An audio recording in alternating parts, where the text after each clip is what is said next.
Hello everyone and welcome back to the channel. I didn't think I'd be making a new video today, but hey, Sega have genuinely given me a reason to come back as they have announced a full 2023 roadmap for Sonic Frontiers. Something that I've been asking for. If you saw one of my other community posts only about a week ago, you'd see that I was asking what kind of stuff we could have for Sonic Frontiers DLC. Well, pretty much all my prayers have been answered as we have a huge 2023 roadmap to go over. Who knows if this will take the entire year to do. It does seem like a big project, so we are going to have to wait as these things come out, but it's still cool that it's been announced and we do have stuff to look forward to. Sonic DLC usually isn't the biggest thing. The biggest I can remember is in Sonic Generations where they gave us a pinball table, and when it's not that, it's selling us Super Sonic as DLC in Forces, or giving us Episode Shadow, which was clearly just a part of the game they cut out to make it look longer when they put it back to us as DLC. But everything else usually revolves around just giving us a hard mode like in Unleashed or Sonic 06. So this is a huge thing to look forward to after all of that. Obviously it gets bigger as we go along, but we're gonna have to start with the Update 1 pack, which as you can see starts off with a jukebox. Now this is cool. Obviously it just means we'll be able to listen to all the songs in the game. Whether that's through a menu or not, we don't know yet. But what I'm hoping from this as well is that it allows us to listen to that music in the overworld, as in changing some of the songs. Because if you're like me, you probably didn't enjoy the overworld music. I know a lot of people didn't. It's kind of boring compared to the rest of the High Octane soundtrack. As much as it does work, I prefer to listen to something else while I'm running through the open world. It'd be even better if that stuff was not just the Sonic Frontiers OST, but different parts of the series. I think that's pretty easy to do. Yeah, it'd be really cool if they could do that. But if it is just a jukebox that lets you listen to every song in the game, that's not a problem either, just kind of boring and small in comparison. The second thing up is a photo mode. Every single open world game has this thing now, man. You know how it is. You can take selfies, take pictures of different things. You can probably share it online, share it on Twitter, blah blah blah. That's a pretty small thing, but I guess it's cute if you can take some photos. I'm sure Sonic will have lots of different poses and things he can do to make it a bit more interesting. But yeah, that's a bit small,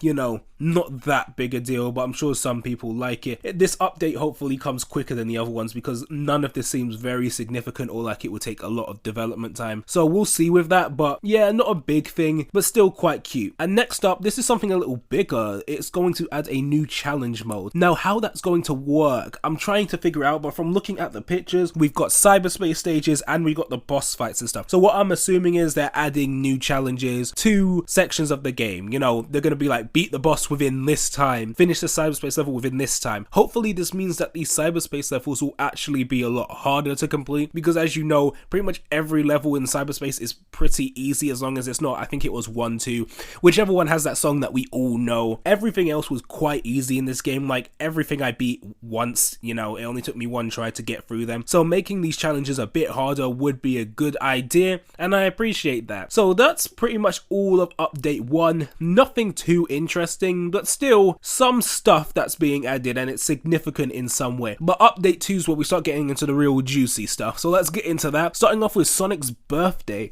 Now this one, what I'm thinking they're going to do is something similar to Sonic Adventure 1, where during different holidays and events, they would change up the open world to represent it. For instance, if it was New Year's, then we'd get some banners saying Happy New Year's, blah blah blah, come out. And I can imagine them doing something similar with Sonic's birthday. I imagine there's going to be lots of banners, maybe there'll be some rewards going on.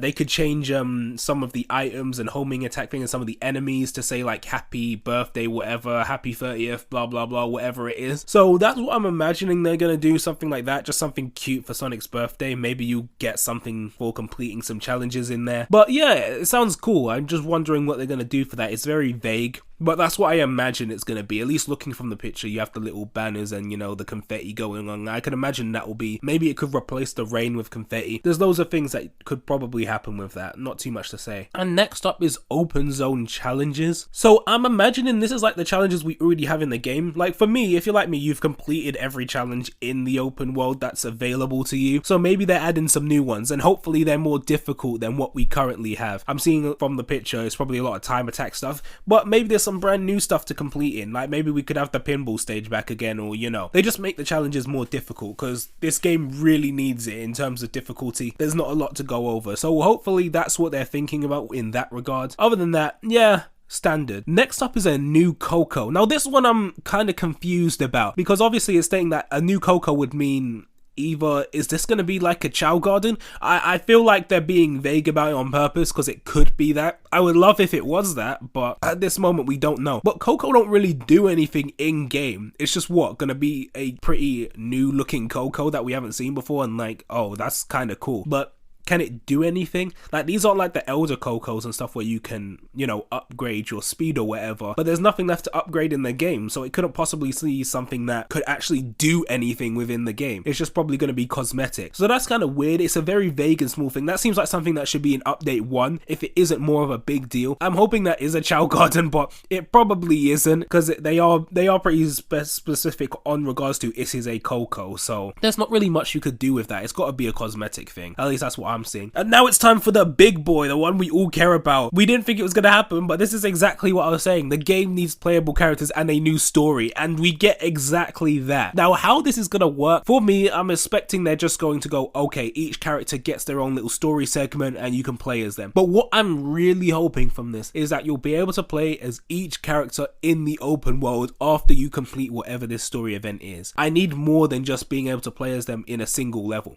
If I can fly around this open world as Tails, if I can climb around as Knuckles, who knows what Amy's even going to do? Maybe she can be more acrobatic like she was in Adventure 1. If I can do that, I'm going to be extremely happy. I also noticed that they put a picture of Sage there. Obviously, if you played Frontiers, you know Sage is alive. Is she going to be playable? Because if she is, she's going to be overpowered. Unlike Tails, she can fly and teleport wherever she wants. She won't get tired. I can see a lot of cool things being done, especially if you're able to use her to fight the enemies. I can imagine she can do a lot, especially because she can control the Titans as well. So imagine how that's going to be in a setting, being able to control these huge Titans. It could change the boss battles. There's a lot of things that could happen with that. Hopefully Sega use it to their full potential and we get something crazy out of that, because obviously this is the last thing that's going to come from the DLC. So I'm hoping this is something amazing, because we haven't played as these characters in so long. This is pretty much Sonic Adventure 3 in that regard, so I'm genuinely hoping we get something good from that. But that's it. That is the entire 2023 roadmap of content. Tell me what you guys think about it. I'm genuinely excited here, especially for that last one, and I'm sure you are too. But let me know, and thank you all so much for watching and getting me to 1K. It's been hard, and I genuinely appreciate that you've gotten me here. So anyway, thank you guys, and I will see you in the next one.